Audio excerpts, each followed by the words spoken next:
Hey guys and girls, Board now back with you. On this video I will be talking about the second episode of the second season of Netflix's Umbrella Academy, and it is called the Frankel footage. And the title refers to the footage which number 5 got a hold of without realising. It's the film which Hazel placed in his pocket before getting blown to bits in the last episode. And really it's the big reveal of this episode, which I'll say to start off with I enjoyed a lot more than the first episode. It seemed to slow down, it was a lot less sort of frantic. And yeah, I preferred this one. I enjoyed bits of the first episode, but this was a tighter episode, I thought, and it was still very enjoyable. You still had a lot of like the sort of quirky like Umbrella Academy type things going on, but yeah, it flowed better this episode, I thought. So, as I said, the Frankel footage, number 5 has hold of this footage. He tries to talk Luther into helping him. That's kind of how the last episode ended, with Luther saying, well, the world's ending, I don't give a damn. So he fails to get Luther on board, and he realises he has this footage, the film that was placed in his pocket by Hazel, so he then takes it to the UFO nut for him to have a look at the film and develop it. And that's when he then goes back to not to number 5, to Diego, who of course has escaped the mental institute with his kind of on-off girlfriend. They've escaped together. They're obviously on the run, and I think scenes like that are really exciting in this episode, really kind of tense, kind of has a noir sort of feel at times. But Diego and his girlfriend are planning on catching up to Lee Harvey Oswald and to actually kill him. And there's another, sorry, not to kill him, but to stop him killing Kennedy. The actual intention is to shoot off his fingers so that he can't fire the gun. And there's another link to Kennedy in this episode, because Luther's boss, it turns out, is the guy who in the future will kill Oswald. So another little tie-in then there. So I'm guessing maybe that character's based on the real life character as well. But yeah, number 5 catches up with Diego, and again he's saying, no, this isn't the priority, I need your help, I need to show you something. And there's a lot of fun in those scenes, because of course Diego's girlfriend doesn't know what the hell's going on. How did this guy magically appear in her car? What's going on? All this sort of business. And I am starting to grow on the girlfriend, actually. She's quite fun. I like the actress, and it leads to some pretty entertaining stuff. So they go and they examine the footage, and basically the UFO nut is freaking out, because he's like, what the hell is this? Because obviously it's footage of something that hasn't happened yet, and that is President Kennedy being assassinated. But the big reveal is then their dad, that being Diego and number 5's dad, he's in the footage. He's on the grass nearby when Kennedy is being assassinated. So it's one of these kind of interesting, like, retro type thing that they've worked in. Was he actually involved in the Kennedy assassination? Why was he there at the time? Why did he happen to be there? And they're based on some of his history that they're clearly quite skeptical of their father. And it's Diego particularly who's pushing the conspiracy theory. Number 5 actually stands up for him. He actually says, no, you can say what you like about our dad, but he's not capable of that. But yeah, Diego believes, oh, he's so capable of that. He's, I think, really in this very, like, paranoid, nervous state of mind. So it's a really good reveal, actually, and it makes it a very personal sort of mission for them. So they've, like, tied up the UFO guy because he was obviously freaking out when he saw the footage. And also the girl, she's, like, in another room and they have to leave them behind. Diego has to persuade her, then I've got to do this one alone. So they actually look up the father. And bearing in mind, because this is the 60s, this is before he ever had any of them, really. So he wouldn't know what the hell's going on.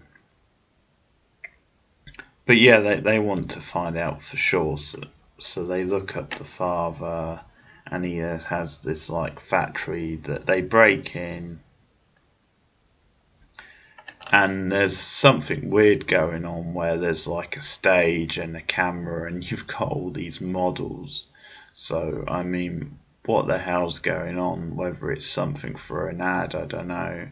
Because the whole cover is, like, the name of the business. It's got, like, Umbrella in the title. So, obviously, like, Umbrella Academy. But, yeah, what the hell's going on with those models and the cameras? I'm really not sure, but that's the whole thing. They break in, and 5 actually bumps into Pogo, who of course doesn't know who the hell he is, and he takes a bite out of him and escape. But the big sort of like collision coming together of characters is that Diego actually sees their dad, sees him, like, fleeing the office, so he starts following him, and they get into one hell of a fight. Again, this is a very cinematic scene. It's a lot of stuff in silhouette. And it's a very stylish fight sequence. It's really, really good, really full on as well. But yeah, I mean, the shocking thing is the father gets the better of Diego and he stabs him more than once, I think. But he appears to be dead, or at least bleeding out. And the father escapes, and that's the end of the episode. And it's like, whoa, has he just killed Diego? I think you would think not, just because obviously it's episode 2 and he's one of the main characters. The only reason I doubt it, the only reason I think he might be dead is because obviously in this sort of show it's something they can always reverse later. Obviously if they change history, then that part could be changed as well, but we'll find out. Well, you sort of suspect that he's probably gonna survive, but yeah, we'll have to see how it goes. It's a great ending to the episode anyway, a great sort of hook. So all that stuff I really enjoyed.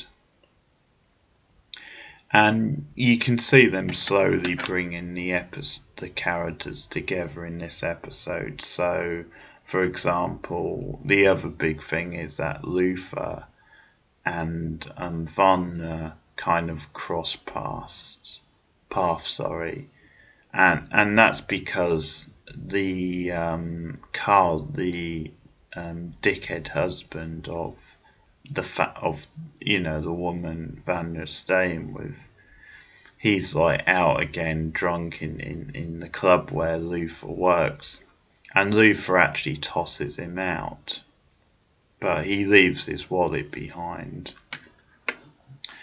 And then Luther actually sees Von pull up in the car because she's told the wife then she'll go and pick him up, basically, because he's called saying he needs picking up. And that's when Luther lays eyes on Vonna, and he's like, oh my god. And she lays eyes on him. It's one of those scenes that you get a lot in TV and films. It's where obviously Vonna can't remember him. She's got amnesia, which we find out is from being hit with the car. Being hit by obviously the woman's car. But yeah, she lays eyes on Luther but can't remember obviously who he is. So it's kind of that thing where it's jarring something in her, like she has a feeling she recognises this guy but obviously can't remember the details. But he knows her. So he follows her to like the farm. He's got a gun on him because he's obviously not too sure if it's Vonna who's caused all this or is going to cause the end of the world, and not sure if she's dangerous or not. So he's got a gun just in case. So he surprises her on the farmyard, and he actually apologizes for what he did to her in the past, and we see like flashbacks of that stuff. And he doesn't really get enough time to explain fully what happened and how they know each other, because the woman shows up and she's got like a shotgun because obviously she feels he's a trespasser, he's up to no good. And but that's that's pretty solid stuff as well, not too bad. I think there's a couple of convenient like meetings in this episode, or coming potential meetings.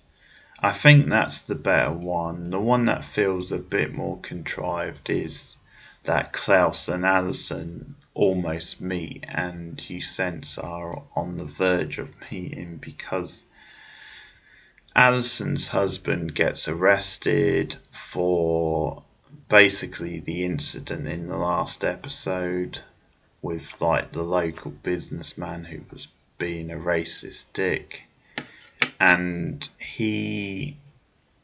it turns out it's one of these things where the police were just like waiting for a reason to like arrest him. And Alison actually points out, well, it was actually me who kicked the guy out. And obviously it's all very, very shady because he deserved to be kicked out anyway because of how he was behaving. But anyway, they're just looking for a reason, so they arrest him. So then she obviously goes to the jail to try and persuade them to release him, that sort of thing. And would you believe it, Klaus happens to be staying in the same cell as him, or the same prison, and they strike up a conversation. So that stuff I thought was a bit, how convenient type stuff. And Klaus, we find out, is some sort of a prophet, because there's this other guy, this other like very conspiracy theory paranoid sort of character in the prison who starts talking to Klaus and really starts getting inspired by him, and there's this whole backdrop of like communism sort of thing. But yeah, the way Klaus is dressed, and they're describing him as a prophet, I kind of have a theory that he could be like Charles Manson or something, which is kind of crazy, but just because this is the future, or at least he's meant to be that sort of a figure, but he doesn't realize it, kind of thing. I could see them doing like a dark sort of like turn with that sort of thing, but yeah, so it looks like before long, possibly in the next episode, Alison and Klaus might meet. They're obviously not too far away. Um, and I think that's mostly the episode. We see a bit more of the milkmen, like the henchmen, and they've taken over this house. They have this weird kind of like training scene, and anyway, it now looks like they've had their focus turned on Vanna, like she's gonna be the next target, because they get like a picture of her, and it's like in their sort of milk in the fridge. So, and they've got the head of like the woman, the housekeeper whose house they've taken over, but they get a picture of Vanna, sorry, so it looks like she's gonna be the next one they go after. Obviously they tried to kill Diego, but that didn't work out. But yeah, they're obviously targeting each member, and I think they've probably been set on Vanna because obviously her meeting with not Diego, Luther, and she maybe potentially is getting closer to the truth. Perhaps, I mean, there could be another reason. I'm not too sure, but there you have it. Yeah, solid episode. I thought it was better than the first one personally. Still one or two complaints, still kind of dragging a bit at times. Still, you've got like the convenience and just jumping about the characters. I think it will be better when the characters are all kind of together and it's a lot more condensed, but still good stuff, still enjoyable stuff, and yeah, I did prefer this episode. So let me know your thoughts in the comments below, what you thought of season 2 up to this point.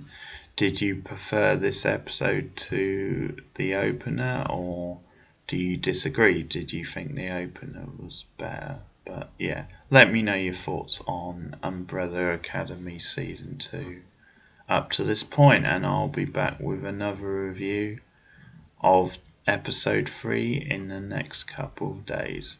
Thanks for listening, and I'll see you guys later. Goodbye.